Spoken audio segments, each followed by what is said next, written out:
নমস্কার বন্ধুরা, মহাপ্রসাদ চ্যানেলে আপনাদের সবাইকে স্বাগত। সামনেই রথযাত্রা আসছে, তাই আজকে আমি বানাবো পুরীর জগন্নাথ মন্দিরের 56 ভোগের মধ্যে অন্যতম একটা রেসিপি, গোটি পটোলা। খুবই সহজ এই রান্নাটা, তো আসুন দেখে নেওয়া যাক আজকের রেসিপি। গোটি পটোলা বানানোর জন্য আমি এখানে কতগুলো দেখুন গোটা পটল নিয়েছি। পটলগুলোকে এরকম ভাবে খোসা ছাড়িয়ে নিয়েছি, মাঝখান থেকে এরকম একটু ডিজাইন করে খোসা ছাড়িয়েছি, আর খুব ভালো করে এগুলোকে পরিষ্কার জল দিয়ে ধুয়ে নিয়েছি। এবার এই পটলগুলোর ভেতরে যাতে তেল মশলাগুলো ভালো করে ঢোকে, তার জন্য একটু গাটাকে একটু আস্তে আস্তে চিড়ে চিড়ে দেব সাইডগুলোতে।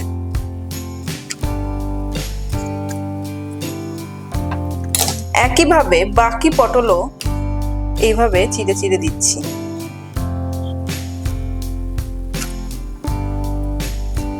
এবার আমি কতগুলো মশলা বেটে নেব। এখানে দেখুন 1 টেবিল চামচ পরিমাণ গোটা জিরে আমি জলে ভিজিয়ে রেখেছিলাম, সেটাকে এর মধ্যে দিয়ে দিচ্ছি। 1 চামচ পরিমাণ মৌরি জলে ভিজিয়ে রেখেছিলাম, সেটা দিয়ে দিচ্ছি। হাফ টেবিল চামচের মতো গোটা গোলমরিচ দিয়ে দিলাম। একটা বড় এলাচ দিয়ে দিচ্ছি। আর দেখুন এই যে কয়েক টুকরো আদা কুচি এর মধ্যে দিয়ে দিলাম। আর এখানে হাফটা নারকেল আমি ছোট ছোট করে এইরকম ভাবে কেটে রেখেছিলাম, সেই নারকেলগুলোকে দিয়ে দিচ্ছি।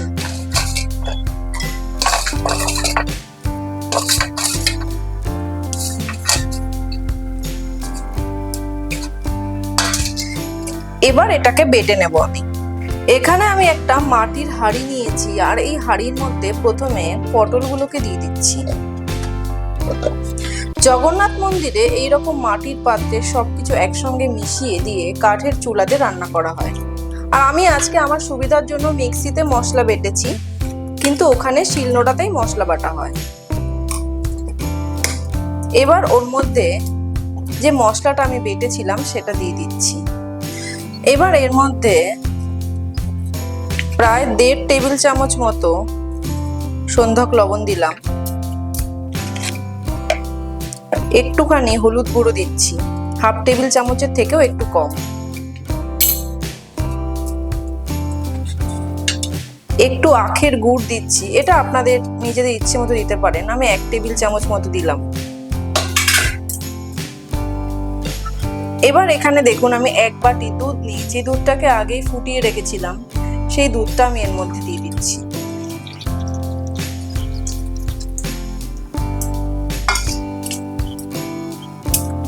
আর শেষে আমি এখানে দেব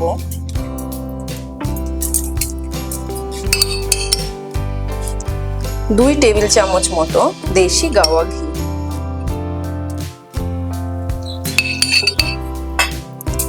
এবার এটাকে হাত দিয়ে এইভাবে একটু নাড়িয়ে নাড়িয়ে সব মশলাগুলোকে, হলুদ যা যা আছে সবগুলোকে খুব ভালো করে মিশিয়ে দিতে হবে। কেননা জগন্নাথ মন্দিরে কিন্তু কোনো রকম স্প্যাচুলা বা হাতা খুন্তি কিছুই ব্যবহার করা হয় না, তাই এইরকম নাড়িয়ে চাড়িয়ে মিশিয়ে দিয়ে তারপরে কাঠের চুলা রান্না করা হয়। এবার এটাকে আমি গ্যাসে বসিয়ে দিয়েছি, আর গ্যাসটাকে অন করে দিচ্ছি, দিয়ে প্রথমে এটাকে ফুটে উঠতে দেব। এটা দেখুন এখন খুব ভালো করে ফুটে উঠেছে। এবার আমি গ্যাসের ফ্লেমটা কমিয়ে দিচ্ছি, আর এটাকে এইভাবে একটু নাড়িয়ে চাড়িয়ে দেব।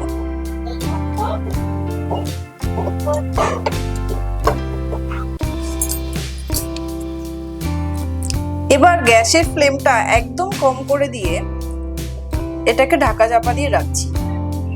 এইভাবে 30 থেকে 40 মিনিট এটাকে রান্না করতে হবে।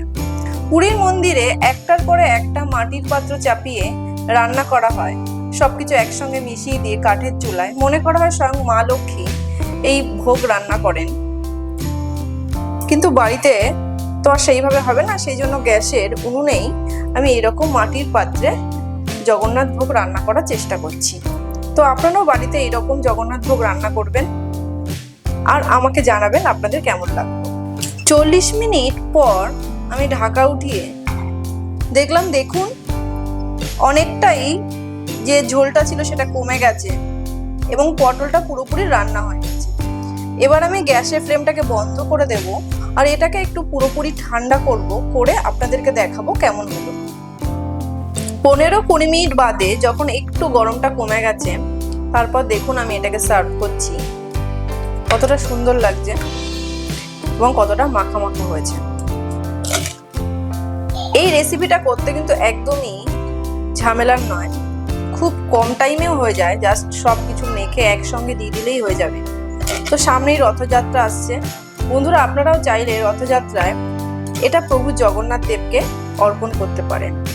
এর সঙ্গে কণিকা বা ঘি অন্ন দিতে পারেন, খুব ভালো যায় গটি পটোলার সঙ্গে কণিকা আর ঘি অন্ন। দেখতেই পাচ্ছেন তো কতটা সুন্দর। যতটা ঠান্ডা হবে না যখন, আরো অনেকটা মাখা মাখা হয়ে যাবে এটা। তো বন্ধুরা আজকের মতো এই পর্যন্তই। আমি এখানে একটা তুলসী পাতা দিয়ে এটা প্রভু জগন্নাথ দেব, বলরাম দেব এবং সুভদ্রা মাতাকে অর্পণ করব। তো আজকের রেসিপি আপনাদের কেমন লাগলো তা প্লিজ আমাকে কমেন্ট করে কমেন্ট বক্সে জানাবেন।